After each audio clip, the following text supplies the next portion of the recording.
IRS notice CP21C.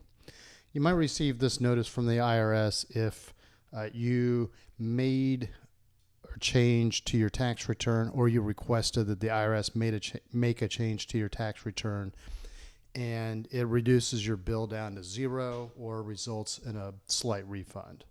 So in a break from what I normally do with these videos, I'm going to go straight to the IRS page that covers this, just so that we can kind of get a little bit more clarity on this notice. So on this page, the IRS made the changes that you requested for the tax year on the notice. You're not due a refund and you don't owe any extra money, so your account balance is zero. And then there's a couple of FAQs, what you should do. Primarily, if you agree with it, then you don't need to do anything. But I'm going to walk through the notice just to kind of cover down on some of the things that might be worth looking at. So I generally start with a couple things at the top of the notice. So in the upper right hand corner, you see the notice number CP21C. This is for tax year 2016 with a notice date of January 30th, 2019. So as I mentioned, in this case, you don't need to do anything, so the notice date isn't as pertinent.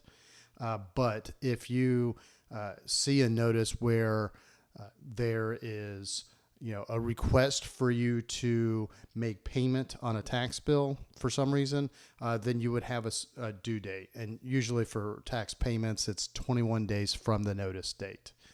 In this case, if you disagree with the notice, you still have a limited window of time. I'm going to guess, I think 60 days from the notice date. So this looks like it would be good news, but if for some reason the IRS didn't reduce your taxes as much as you expected, or if you were expecting something else, then just pay attention that you have a limited period of time to re-engage with the IRS. The rest of the information, like your social security number, the contact phone number, that's pretty standard. Just make sure that the social security number is yours and matches your record. Over on the left-hand side, you see the taxpayer name and address. I usually point this out because if you recently moved, then you can change your address in your IRS files, and you should do so. The notice date, if it takes an additional week to forward from your old address to your new address, that clock that's ticking, it doesn't matter that your address changed.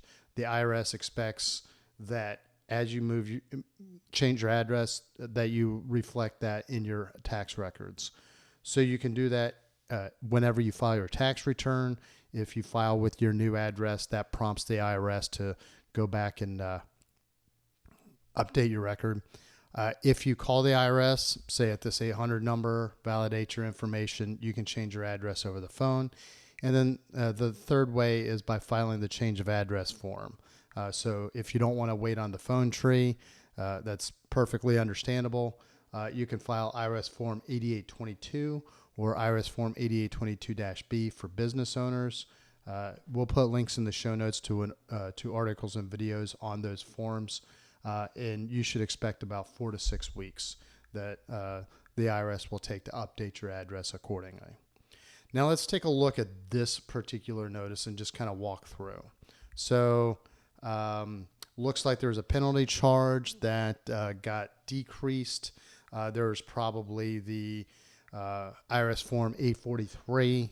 Some people may file that to reduce a penalty, say in this case, the failure to pay penalty.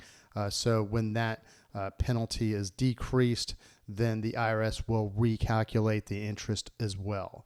So this appears to be a taxpayer that maybe requested a first-time abatement on their tax bill for this year, or maybe they demonstrated reasonable cause, but for whatever reason, it looks like they filed IRS Form 843 and were able to reduce their penalty, and then the IRS recalculated their interest. So you get a refund of 66 cents in this case. So the IRS, generally speaking, won't send a note, an overpayment for less than $1 unless you ask for it in writing. So you can spend almost 66 cents to request 66 cents back in the mail if you want. You can call the 800 number as mentioned, and then it goes through penalties. So, the IRS removed the previous penalty that was charged. And then there's additional verbiage, just generic information that you kind of see on most of these notices. I'm going to go back to this page just to see if there's anything that we missed the first time around. So a couple of frequently asked questions. If you didn't request the IRS to change your return, you can call the 800 number in the upper right-hand corner to, figure out what happened. IRS Form 1040X, that's the amended tax return if you needed to make another correction to your account. All these forms that are mentioned, we'll put links in the show notes to resources on them.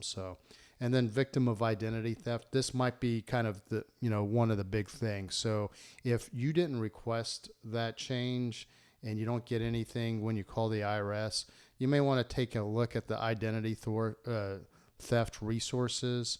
There's a page here with a lot of good information. There are tax forms, so you can file a tax form, and we'll put the identity theft related articles and videos in our show notes if you think that you might have been a victim of identity theft. There's certain ways that you can bring that up to the IRS so that you can protect your tax information and report whether or not you think that there was a fraudulent change to your tax return that someone else did without your permission. So I think that's all we have for the CP21 notice. As I mentioned, if you receive this notice, the bottom line is you really don't have to do anything, but you should at the same time pay particular attention to make sure that if there's a refund that got sent to you that actually posted to your account, things like that. So if there's a change that was made, but you don't know why, it might be worth just learning about that so that you can rest assured that someone else didn't do anything with your tax information. So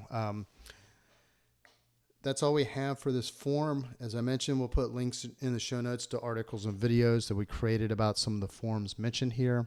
So if you like our articles, please subscribe to our newsletter. And if you like our YouTube videos, please subscribe to our YouTube channel. If you have any questions or comments, or if there's another topic that you'd like to see in an upcoming video, please hit me up in the comment section. Thank you very much and have a great day.